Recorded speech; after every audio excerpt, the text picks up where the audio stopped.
It's all to play for as Spain votes in an uncertain snap general election marked by a surge of the far right that could make its first ever entrance into the national parliament. At 41.4% at 2 p.m, turnout is higher than in 2016.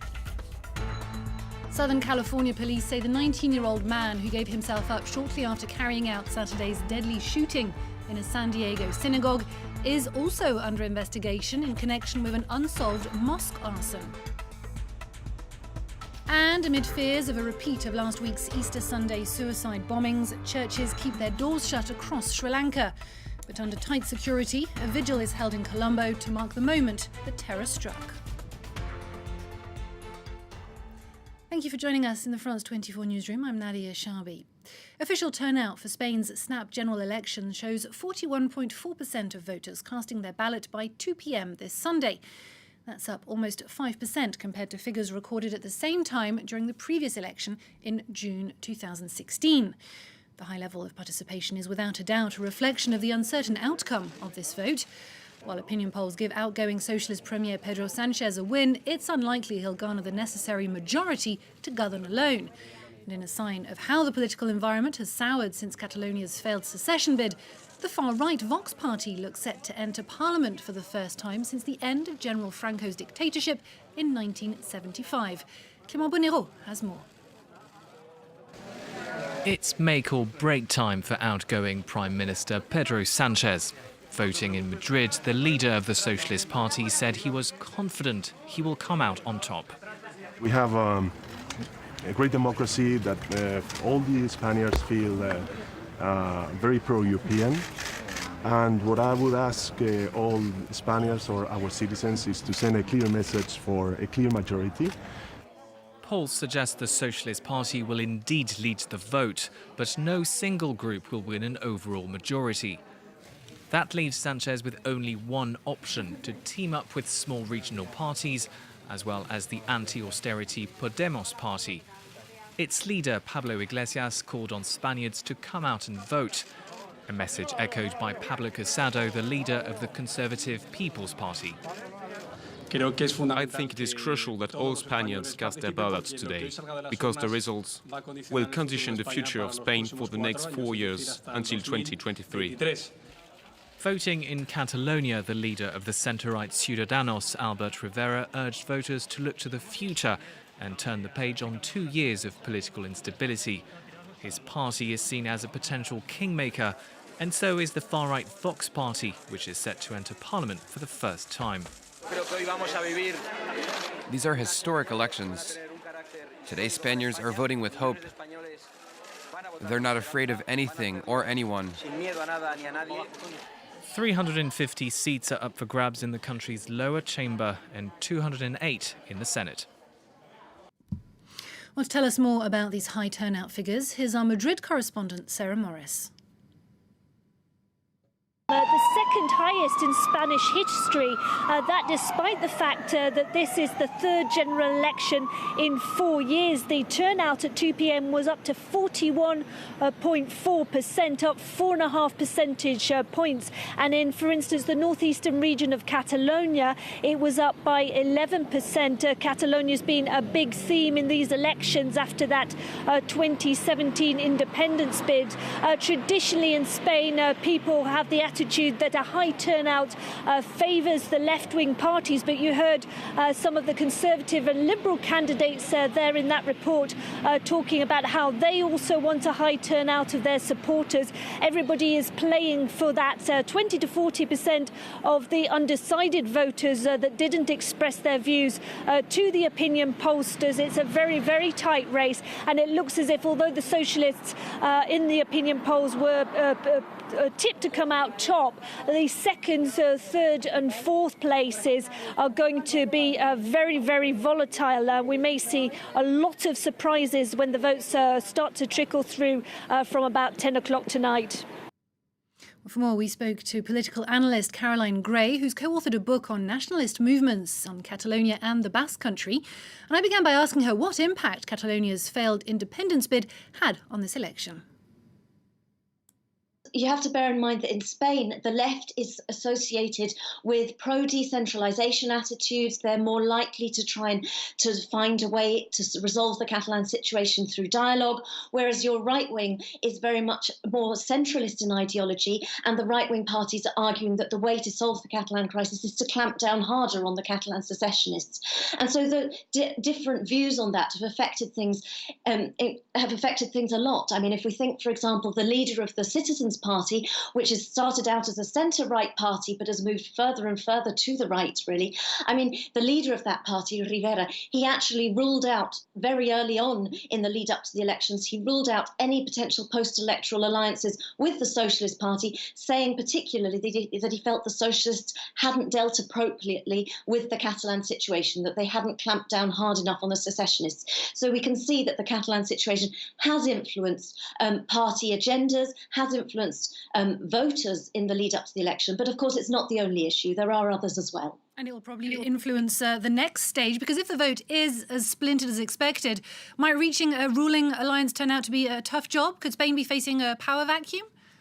Yes, definitely. I mean, really, it's not a question of which party wins the elections, because nobody's going to win with an absolute majority. So it's a question of who can actually form a government. And therefore, it's a question of will it be a left-wing alliance of some form or a right-wing alliance of some form. Now, bear in mind that the reason early elections was called was because on the left, both the Socialist Party and the far left Podemos, between them, they didn't actually have the Socialist Party was governing, but even with Podemos's support, it didn't have an absolute majority of seats, and it also needed the support of a whole array of regionally based parties that also have representation in the Spanish Parliament, which included your Catalan pro-independence parties that ultimately brought the government down by refusing to support its budget. So the question is, on the left, will the Socialists and Podemos manage to reach an absolute majority without needing the Catalan secessionist support? Or on the right, will we see some form of combination of the traditional Conservatives, that's the PP, the Citizens Party and Vox, managing to reach an absolute majority? And if neither of those sides manages to reach an absolute majority, because, as I say, bear in mind the regionally based parties also come into play here, that's when we would potentially see an ungovernable Spain again. In other world news, South California police are piecing together evidence against a 19-year-old man who handed himself in as the author of Saturday's deadly attack on a San Diego synagogue. The shooting during a Passover service left one woman dead and 3 others wounded, including the rabbi. The apparent author of a manifesto, the suspect also claims to have set a nearby mosque on fire last month. Andrew Alcott tells us more. The shooting broke out just before 11:30 a.m. at this synagogue 30 kilometers north of San Diego. The gunman stormed the building as the worshippers were celebrating the last day of Passover, one of the holiest Jewish celebrations of the year. A police officer struck his vehicle as he tried to make his escape, and the 19-year-old suspect then called the 911 emergency number to turn himself in. He's a San Diego resident, as best we can tell, had no prior arrest records in San Diego. We're collecting digital evidence, and we're aware of his manifesto, which we're in the process of reviewing to determine its validity and authenticity. The tight-knit community of Poway has one of the lowest crime rates anywhere in California. Witnesses and residents have been left shocked that this could happen there. We always walk with our arms around each other, and we will walk through this tragedy with our arms around each other. We have deep appreciation for those who showed courage at the Chabad, deep appreciation for the law enforcement agencies that responded so quickly. One of those who was injured was the rabbi, who witnesses say tried to talk down the gunman and calm the congregation, even after he himself was shot. The US president decried what he described as a hate crime. That comes exactly 6 months since 11 people were killed at a Pittsburgh synagogue, the deadliest assault on Jews in US history. And my deepest sympathies to the people and families, everybody affected by the shooting at the synagogue in California. Thank you very much. The shooting follows just a day after the US president gave a speech to the powerful gun lobby, the National Rifle Association, where he reiterated his message that the best way to stop mass shootings is more guns.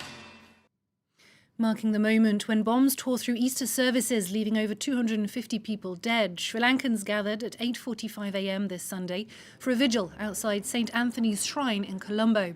But their prayers of grief were a private affair, as churches across the country kept their doors shut this Sunday amid fears of new violence. Cole Stangler has more. A vigil under high surveillance. Sunday morning, dozens flocked to a street outside St. Anthony's Shrine, gathering at 8:45 in the morning, the same time as last Sunday's deadly attack. Churches remained shuttered across the country for security reasons, but the Archbishop of Colombo held a small ceremony at his residence, paying homage to diversity live on national television. Differences are good, differences are beautiful. If you were to have all the trees that are coconut trees, how drab will be nature. But there are so many trees, so many flowers of so many colors. That's what makes human life such a beautiful experience. The president and prime minister appeared together, a symbol of national unity in spite of their intense rivalry. On Saturday, President Sirisena officially outlawed the NTJ, a small Islamist group suspected of perpetrating the attacks, as well as the closely linked Jamaat-e Milatu Ibrahim. According to police, the father and two brothers of the suspected mastermind of the bombings are dead, among the 15 killed after soldiers raided a jihadist safe house on Friday. Sudanese protesters are heralding a breakthrough in talks with army rulers who've agreed to form a joint civilian-military council to replace the exclusively military council that took power after the ousting of veteran leader Omar al-Bashir on April 11th. The new joint entity will be the overall ruling body, while a transitional civilian government will be formed to run day-to-day business and work towards staging new elections, a key demand of protesters, who are keeping up pressure on the army by warning that they'll pursue their sit-in at Khartoum's military headquarters until a civilian administration is set up. But in a sign that times are already changing, these developments are being closely monitored by the country's press, that's using its newfound freedom to cover this historic moment. France 24's Bastien Renouil and Julien Steers have this report. After decades of press censorship, a crackdown on Sudan's local media ramped up in December as protesters across the country demanded President Omar al-Bashir step down. With the regime's propaganda wing in full force, only journalists for state-run agencies were able to operate. Now, these journalists are back to work after their newspaper was closed by government security forces for the last 4 months. What are you working on tomorrow? We're just waiting for updates. There's no news? You don't have any news regarding people in custody? I heard that al-Bashir is staying with Hemeti in his house in Jabra. What, really? Journalists in the capital Khartoum are adjusting to a rapid opening of the press after years of arrests, disappearances, and intense scrutiny from the government. The security officers show up at the printing press and monitor everything and tell us what to publish. They publish as they please, as if they were the editors-in-chief. It's unfortunate because history is being made and you cannot cover it in your local newspaper. We were active on social media. Shama'il was questioned and threatened by the intelligence service for her posts on social media. Now she's free to cover issues like corruption and ongoing demonstrations. But after an era of state-run media, some journalists covering these protests have been met by skeptics. Of course, there were harsh clashes between protesters and the representatives of TV channels, the national television in particular. If the authority is transferred to a civilian government, journalists will find freedom. As opposition and protest leaders continue their push against military rule, journalists here hope that they'll hold on to their right to finally develop Sudanese media outlets. And with that, we leave this edition. Stay tuned to France 24.